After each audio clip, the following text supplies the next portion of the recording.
Hola, me han pedido que explique la comparación entre tiro vertical y tiro parabólico.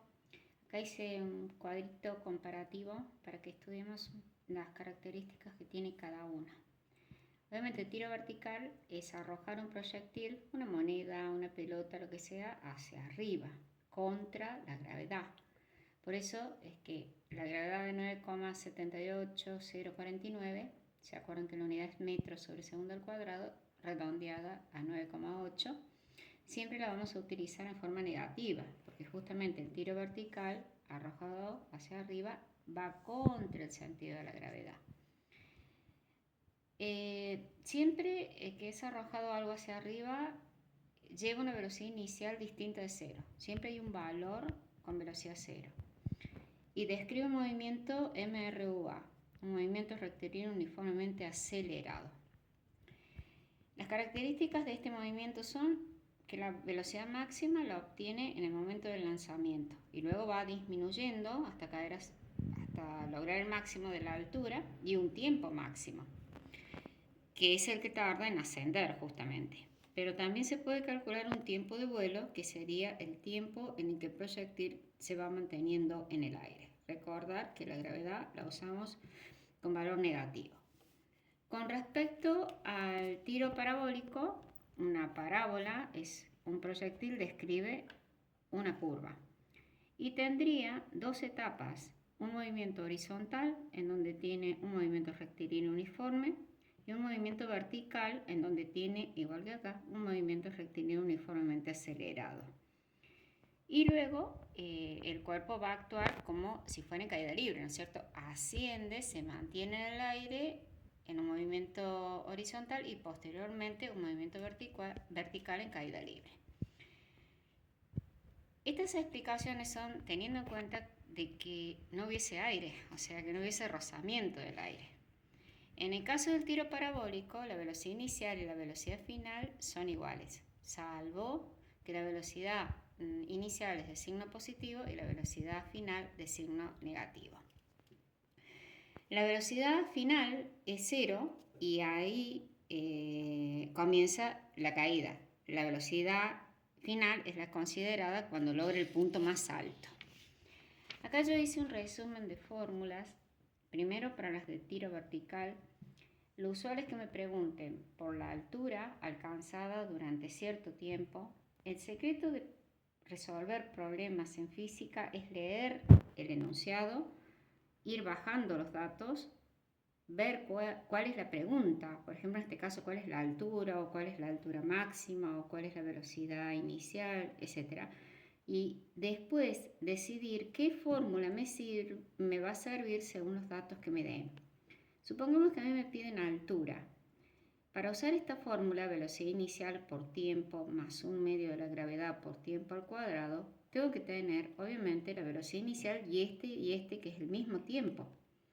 Si no menciona el problema la gravedad, se usa la gravedad normal, que es la de 9,8.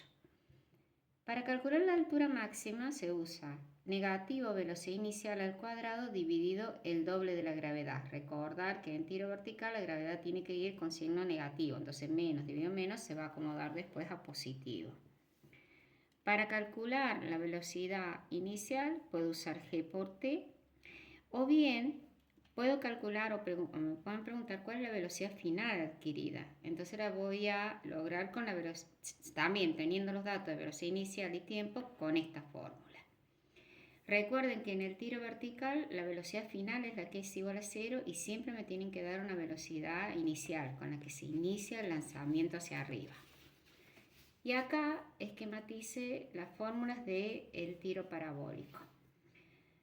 Si a mí me dicen la velocidad con la que el proyectil describe ese movimiento parabólico, va a tener un ángulo respecto a la horizontal. Yo podría descomponer, por ejemplo, esa velocidad cero en una Vx, que sería la velocidad sobre el eje de las X, y en una Vi, que sería la velocidad sobre el eje de las Y o de las ordenadas. Este es como un vector que se ha desplazado ese ángulo. Desde el horizontal se ha desplazado ese ángulo. Si a mí me dieran la velocidad inicial y yo tuviera que calcular la v de x, tengo que hacerlo con esta pequeña ecuación. Velocidad 0 por el coseno del ángulo que describa. Y si me pide la vi, será velocidad 0 por el seno del ángulo que me den, que el ángulo que haya descrito también. Si aplicáramos Pitágoras, la conclusión es que si este y este son catetos, entonces esta sería la hipotenusa. Y se calcula con cateto al cuadrado más el otro cateto al cuadrado, o sea, b de x al cuadrado más b de y al cuadrado. Y si lo que me preguntasen es cuál es el ángulo descripto, cuál es el ángulo de elevación de este proyectil, se saca a través de la tangente. Recuerden que tangente era coca, o sea, cateto opuesto sobre el valor de cateto adyacente, en donde acá cateto opuesto, es la b de y, y la k es la b de x. Tienen que hacer el arco tangente o inversa de la tangente para sacar la abertura del ángulo descripto. Fórmulas usuales para las de tiro parabólico son el tiempo de vuelo, que se calcula así: doble de la velocidad inicial por el seno del ángulo descripto dividido la gravedad. El alcance máximo, que sería la distancia horizontal recorrida, que se calcula. Recuerden que x también es un símbolo que usan los autores para expresar el espacio. Velocidad inicial al cuadrado dividido la gravedad por el seno del doble de alfa. Y otra consigna que se puede pedir también en tiro parabólico es la altura máxima. Altura máxima se saca velocidad inicial al cuadrado por el cuadrado del seno del ángulo que nos den dividido el doble de la gravedad del lugar. Es cuestión de escribir las fórmulas y siempre trabajar los problemas mirando estos resúmenes de fórmulas para saber cuál elegir. Bueno, espero sirva, les guste y les pido que se suscriban. Gracias.